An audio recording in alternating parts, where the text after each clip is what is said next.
when you've won the title once to keep it a second year running, because everyone wants to beat you and knock you off the perch. But I don't know, many things have happened. And in his role as pundit, he casts a particularly critical eye on events in England. In the Champions League, you say, probably was the group of death. It was the very hardest group of the draw. I didn't agree that he played three at the back. I think that was an Italian thing with him being an Italian coach. You know, you've got Lescott on the bench. When we won the title last year, it was Lescott, Company, Clichy and Zabaleta, or Micah Richards at right back. He changed it for the Champions League, which you can't do. Players who play in England 4-4-2, they don't want to play three at the back. I think that went against Man City in the Champions League. And I think we missed De Jong. I think they missed him as a holding player when they sold him. It allowed Toure to get forward and support the front two or three. I think Toure sat back and defended too much this season. We've not got the best out of Toure. He was Man City's best player last year. And I think people like Tevez, Aguero have been below par. And even the biggest culprit of me was Balotelli. Whereas most of these City legends still have a close relationship with the club and have to measure their words, Barnes watches developments from a distance, especially the manager's situation. I've not been a great Mancini fan, purely because he's never picked his best team for me. And he doesn't play with wingers. He plays triangles with Nasri and Silva, who are great players, but I think teams need to play a width. And when you sell Johnson to Sunderland and you bring in Sinclair from Swansea, who's also an English international, but don't play him, you sit him on the bench for 6 months, is a waste of time. Why buy him? And he signed a 5-year contract last year, so he's got 4 years left. I know through the experience of Man City over the last 30 years, we've had something like 30 managers in 30 years. So do you sack him now, or give him 1 more year, or 6 months' time? Because it's not healthy to keep sacking managers as well, because a new manager will come in, he'll clear all the backroom staff out, that'll cost him another 15-20 million. He'll bring all his own coaches in, then he'll want 100 million T-chest to go and spend on new players. It doesn't always work. I think maybe it's a difficult one, the owners. But one thing about these owners, they're loyal. I think they're loyal to people, unlike Chelsea, who've had like 9-10 coaches in 11 years. I think these owners are very loyal to Manchester City and to Mancini. So maybe they'll give him another 6 to 12 months only. If he doesn't start the season well in August, then I think it might be time for a change then. Dad, right? Yeah, some old pictures there, isn't there? Yeah, I think but who are the others? He speaks as a man steeped in the club's traditions. His father Ken was a player at Main Road who went on to serve as a top talent spotter. But Barnes Jr. also played for United.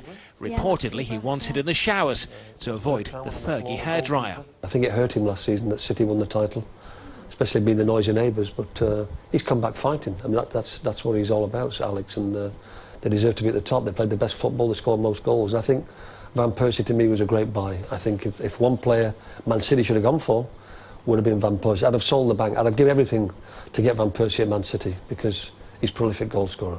Van Persie is tipped for the PFA prize. Barnes was a similar crowd pleaser from a different era.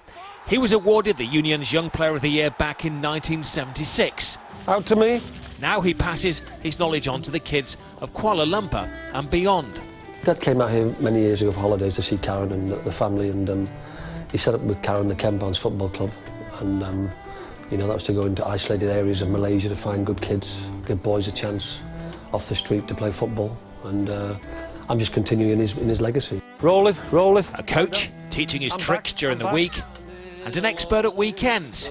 He's clearly not expecting another rendition of Blue Moon this May. I say Blue Moon.